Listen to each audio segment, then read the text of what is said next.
Good morning, classmates, and also to our beautiful teacher, Mrs. Crystal Jane Basa. Welcome to our discussion for today. My name is Rika Mivi Bagasbas, your last reporter for today. And the recent reporters have already discussed about the ethical decision making and the step of decision making. So now, our discussion will be focusing on the 7th step of moral reasoning model. First is gather the facts and information. It is essential that in moral decision making, one has to know the general facts of the moral situation before coming up with a moral analysis, more so a decision or an evaluation. Taking notes and pictures of the accident can help gather the facts. For example, you need to take photographs of the road, the vehicles, and the parties. This is the first step because in order to make a good and informed moral decision or moral reasoning, you must first know all the fact and information about the decision. So, ang unang step ay ang pag-gather ng facts. Napakahalaga ng hakbang na ito sa moral reasoning dahil hindi pwede na magdesisyon ang isang tao sa isang bagay, lalo na sa moralidad ng isang bagay kung wala itong kaalaman o hindi alam kung ano ba talaga ang nangyari. Kailangan talaga munang malaman lahat ng impormasyon upang makapagdesisyon ng maayos. Halimbawa, ikaw ay inatasan ng iyong boss na pumili ng isang empleyado na dapat mong isisante. Mayroong dalawang empleyado na pagpipilian mo. Isa ay matanda, ngunit may pamilya. Ang isa naman ay baguhan pa lamang pero kailangan ng trabaho dahil siya ay ang sumusuporta sa kanyang pamilya. Bago ka magdesisyon, ay kukuha ka muna ng karagdagang impormasyon tungkol sa kumpanya at sa mga empleyadong pagpipilian mo. Magtatanong ka kung bakit ba kailangan magtanggal ng empleyado sa kumpanya. Magtatanong ka rin kung sino sa dalawang empleyado ang mas may kakayahang suportahan ang kanilang sarili sakaling mawalan sila ng trabaho. Kakalap ka ng karagdagang impormasyon upang makapagdesisyon ng maayos. Number 2, determine the ethical issues. So after having identified the facts and overall context of the moral situation, the ethical issues involved in the situation must be clearly stated in order to specify what issue want to make a decision. Decision must likewise clearly state the major moral dilemma involved the case. For example, bullying affects all schools. However, public school teachers and counselors often ignore the signs or brush it off when students report something. They prefer to stay out of moral and ethical issues as much as possible to avoid any public complaints from parents. However, it is the moral obligation of adults and students to report and stop bullying whenever possible to avoid escalation. Isa ring mahalagang hakbang sa moral reasoning ay ang pagkilala kung ano ang ethical issue. Ito ang issue kung saan nagkakaroon ng moral dilemma. Mahalagang malaman mo na ang ethical issue bago magdesisyon dahil kung hindi mo alam kung ano ang ethical issue ng isang tao o isang desisyon ay maaaring magdulot ang iyong desisyon ng karagdagang problema. Ayon nga sa aking halimbawa tungkol sa pagsisanti ng dalawang tao, pagkatapos mo makakuha ng karagdagang impormasyon ay may magpo-focus ka naman sa ethical issue. Ibig sabihin ay aalamin mo kung sino sa kanila ang mas maghihirap kung mawawala ng trabaho. Ang ethical issue pag sinisanti mo, ang matanda ay nakasalalay sa trabahong ito ang pag-aaral ng kanyang mga anak. Ang sa batang empleyado naman ay siya ang nag-aalaga sa may sakit niyang ina na nasa hospital. So number 3, determine what virtues, principles have a bearing on the case.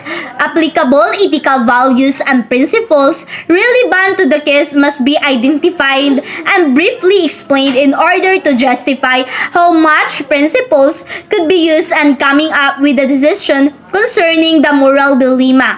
Later on, in addition, the sources of these principles must be acknowledged likewise. These values, principles could came from first, establish philosophical ethical principles, second, socio-cultural, third, socio-political norms and laws, fourth, religious traditions and others. So for example, The scenario may involve the right of ownership of property or the value of human life. If you look at the possible solution to the problem, you will likely identify the moral principles involved. Ang principles that have a bearing on the case naman ay nangangahulugan ng mga bagay o factor na maaring makaapekto sa iyong desisyon. Halimbawa ay kung ikaw ay isang manager ng isang kumpanya at inutusan kang pumili sa dalawang empleyado kung sino ang sisisantihin.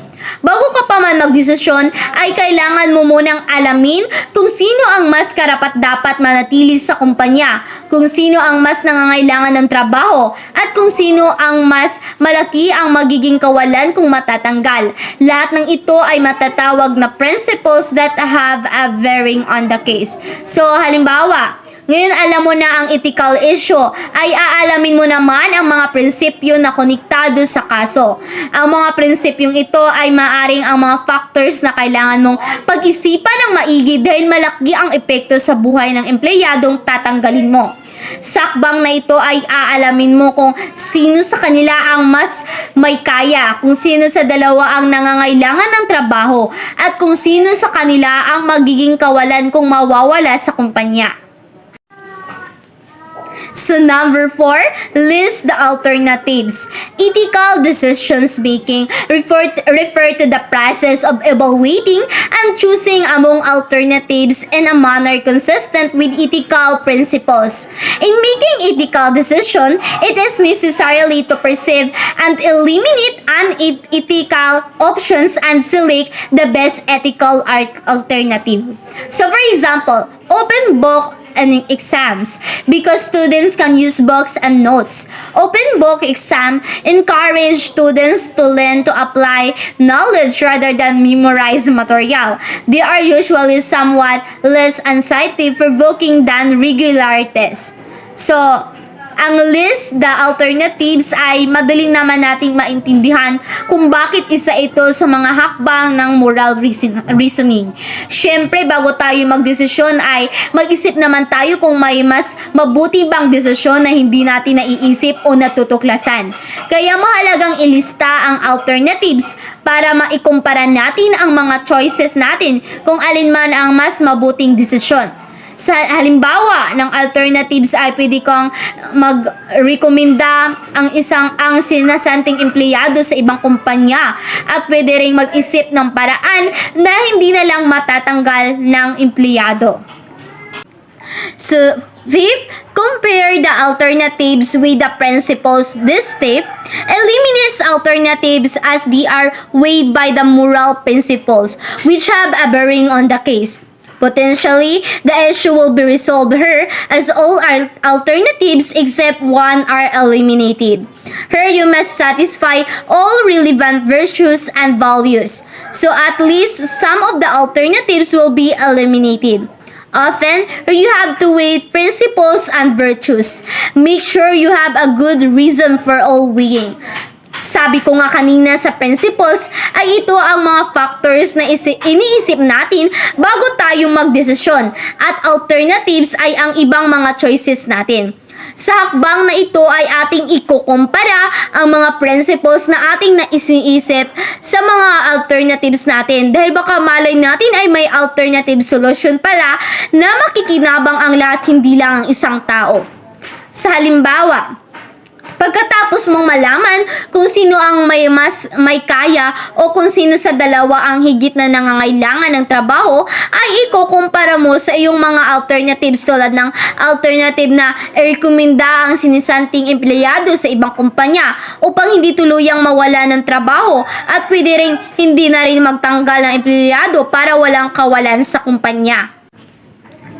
So number 6, consider the consequences. If you disclose the information directly, possible consequences include family may feel alienated, cultural values have been violated, family may take a patient to another hospital, patient may give up, patient might be happy they are finally told the truth.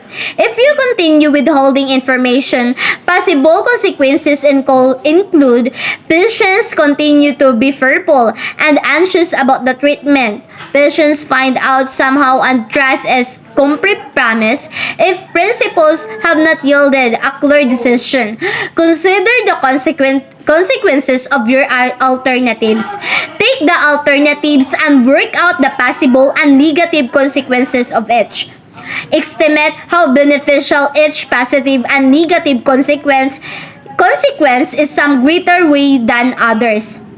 Ang isa rin sa pinakamahalagang hakbang ay ang pagsaalang-alang natin ng mga consequence o ang mga masasamang dulot ng ating desisyon. Kailangan nating pag-isipang mabuti ang bawat desisyon natin dahil maaaring magdulot ito ng kasamaan sa iba at makaapekto sa kanilang buhay. Sa halimbawa, bago ka magdesisyon kung sino ang sisisantihin ay dapat gamitin mo ang nakalap mong impormasyon upang malaman ang consequences ng napili mong desisyon. Mahihalin tulad ito sa ethical issue o sa principles kung saan isa sa alang-alang mo ang magiging epekto ng iyong desisyon sa buhay ng empleyado. Tulad ng kung anong mangyayari sa mga anak ng matatandang empleyado o nung matandang empleyado kung matatanggal siya sa trabaho at isa na rin ang batang empleyado na nasa ospital ang kanyang ina. So number 7, make a decision. Ethical decision rarely have pain. Free solutions. It might be you have to choose the solutions with the less number of problems. Painful consequences. Even when making a good decision, you must still lose. At ang huli ay ang pagdesisyon. Pagdesisyon mo. Pagkatapos mong gawin ang lahat ng hakbang kung saan nakuha ko na ang lahat ng impormasyon, nalaman mo na ang ethical issue at ang mga principles ng kaso. Nailista mo na rin ang alternatives at ang mga posibleng consequence. Ngayon ay kailangan mo nang magdesisyon. Napakaraming dapat isalang-alang sa desisyon mo.